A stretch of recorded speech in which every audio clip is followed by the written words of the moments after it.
Presiden Prabowo Subianto 22 Januari lalu menekan instruksi Presiden nomor 1 tahun 2025 tentang efisiensi belanja dalam pelaksanaan APBN dan APBD tahun 2025.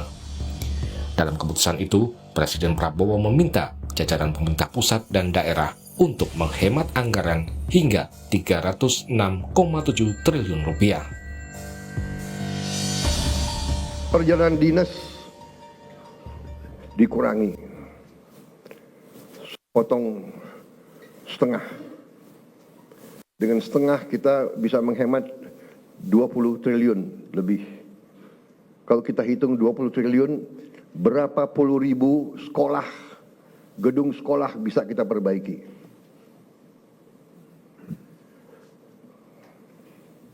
Jadi saya katakan benar-benar bahwa saya sangat serius dalam hal ini.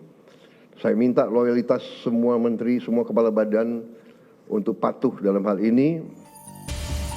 Menteri Sekretaris Negara Prasetyo Hadi menyatakan sebagian dana hasil penghematan akan digunakan untuk memperluas jangkauan penerima manfaat program makan bergizi gratis.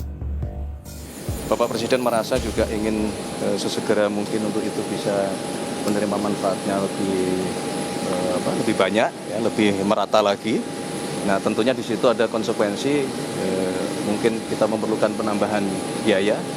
Nah, sehingga dari hasil penghematan yang kemarin kita lakukan, pemerintah lakukan, ya, ada kemungkinan juga nanti akan diprioritaskan juga untuk menambah program makan bergizi. Sesuai Inpres tentang efisiensi anggaran, kementerian dan lembaga negara saat ini tengah menyisir pos-pos yang bisa dihemat. Kementerian Keuangan merinci ada 16 pos belanja yang harus dipangkas untuk menghemat anggaran. Di antaranya pos pembelian alat tulis kantor, perjalanan dinas, sewa mobil dan kendaraan, dan juga kegiatan-kegiatan yang bersifat seremonial.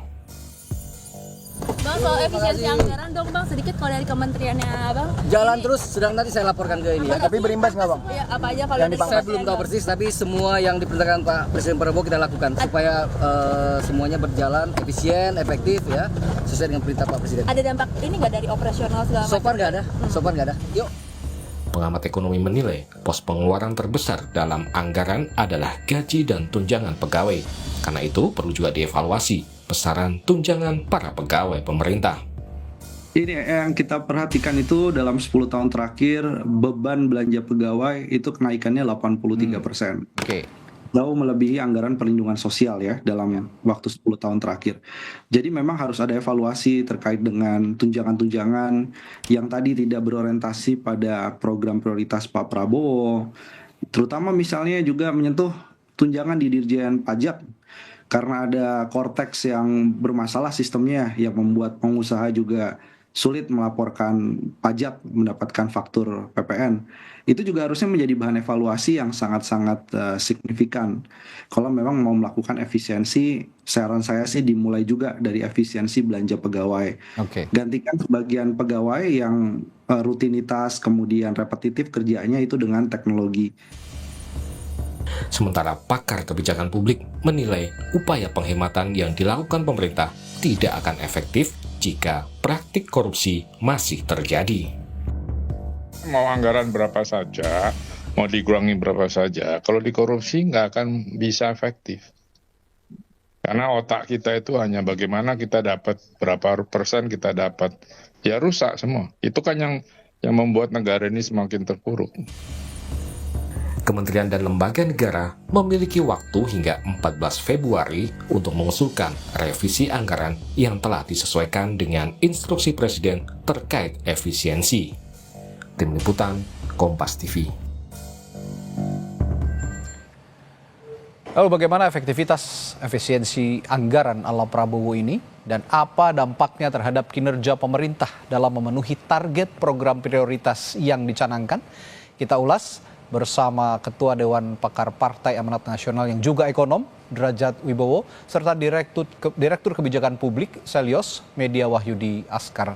Selamat sore waktu Indonesia, Mas Derajat dan Mas Media.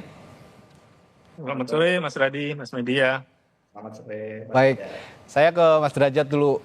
Mas Derajat, Presiden Prabowo minta efisiensi anggaran sampai 306 triliun, jumlah yang sangat besar. Nah, tapi di sisi lain pemerintah punya target perluasan program-program prioritas lainnya, seperti salah satunya makan bergizi gratis, pembangunan infrastruktur khususnya IKN, lalu untuk mencapai pertumbuhan ekonomi 8%. Nah, dengan efisiensi ini apakah target-target itu bisa tercapai kira-kira?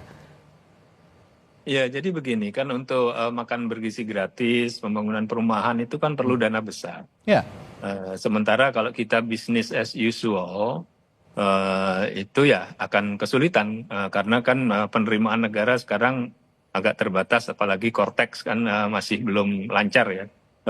Jadi mau tidak mau ya kita harus melakukan efisiensi, realokasi anggaran dari hal-hal yang kira-kira efek multipliernya agak kurang, kita pindah ke yang efek multipliernya lebih tinggi.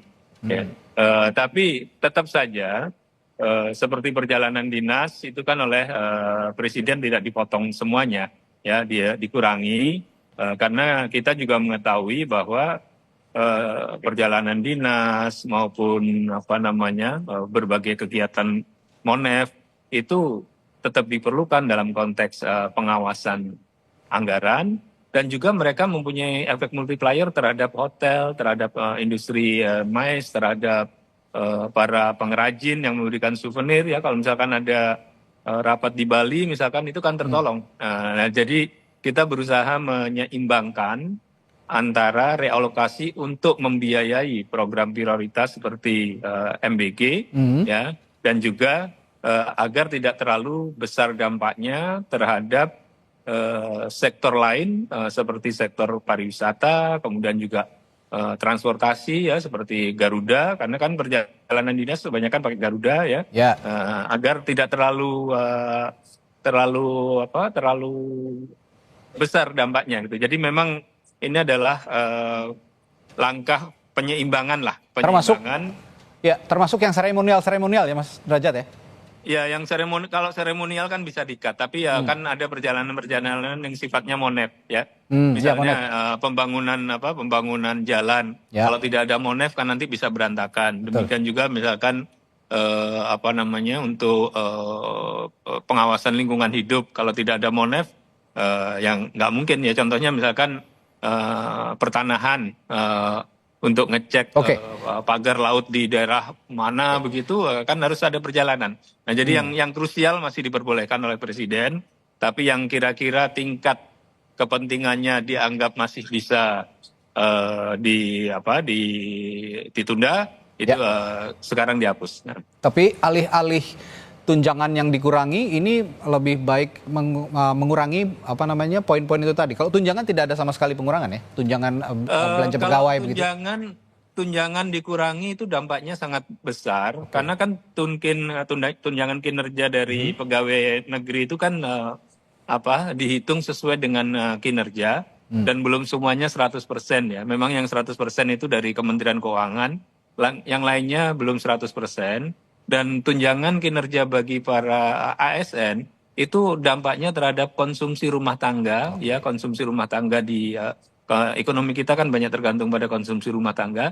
Dampaknya terhadap konsumsi rumah tangga itu besar. Jadi ketika melakukan pemangkasan, kita tidak hanya melihat pemangkasan dari sisi kayak orang tua memangkas uang saku anaknya, enggak. Kita hitung yang kita tarik dari satu sektor itu efek multipliernya itu apakah besar atau tidak, dan apakah akan lebih besar kerugian ekonominya itu. Saya tertarik dengan kalimat Anda, efek multiplier tadi. Multiplier efek apa saja yang paling besar itu kan tentu akan ditinjau nanti dialokasikan pada program-program prioritas yang lebih baik. Tapi saya menyimak ada salah satu tulisan guru besar Fakultas Ekonomi dan Bisnis dari Universitas Diponegoro, Profesor Ahmad Syakir Kurnia, bahwa beliau mengatakan Indonesia saat ini menghadapi tantangan trilema anggaran, kata beliau begitu, karena pemerintah berupaya mengalokasikan belanja infrastruktur, pendidikan dan kesehatan secara bersamaan, sekaligus memastikan stabilitas fiskal agar utang tetap terkendali. Anda punya perspektif soal ini atau ada sanggahan soal pendapat Pak Profesor Ahmad Syakir ini?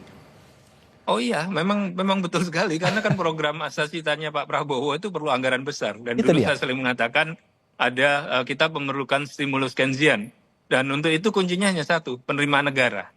Ya, kan kalau sekarang ini karena penerimaan negara kan belum bisa kita genjot secara drastis karena masih baru ya. Jadi kita melakukan realokasi. Tapi kalau misalkan nanti pada saatnya kita harus tackle itu penerimaan negara dan kita nggak bisa business as usual untuk penerimaan negara. Ya, saya sekarang sedang menyisir penerimaan negara misalkan dari kebijakan lingkungan hidup, potensi penerimaan negara dari kebijakan terkait telekomunikasi, masih banyak sumber-sumber penerimaan negara itu yang belum kita gali dan artinya tidak membebani rakyat. Ini artinya adalah, secara timeline itu yang kemarin PPN tidak jadi ini juga dialihkan ke yang lain penerimaan negaranya begitu ya? Iya, PPN saya kan dari sejak Mei menyuarakan PPN 12% itu jangan efeknya terlalu besar. Kita mending cari sumber lain yang tanpa membebani masyarakat banyak dan masih banyak sumber-sumber yang belum kita gali. Tapi alasannya apakah karena PPN tidak jadi sekarang langsung efisien begitu, minta efisiensi atau ada alasan lain, Mas Derajat? Enggak, kalau efisiensi ini kan memang karena kita memerlukan dana untuk MBG dan berbagai program prioritas. Tapi untuk penerimaan negara itu kan andalan dari Kementerian Keuangan sekarang Kortex. Nah, setelah itu kita gali yang lainnya. Korteksnya harus dibenerin dulu memang. Baik, saya ke Mas Media. Ada 16 pos yang akan dipangkas, Mas Media. Apakah itu sudah cukup untuk mencapai target 306 triliun untuk efisiensi atau perlu ada pos lain yang perlu dipangkas? Kemarin juga ekonom Selios bilang besaran tunjangan pegawai juga perlu dievaluasi katanya. Bagaimana? Ini mengacu pada kasus Argentina ini yang memang lebih ekstrim sebenarnya. Yang Argentina itu kan memecat atau mem-PHK para PNS ya. Kalau itu kan kita tidak mungkin di sini. Tapi apakah ada tunjangan-tunjangan besar pegawai ataupun poin-poin dalam belanja pegawai yang perlu dipangkas lagi, Mas Media?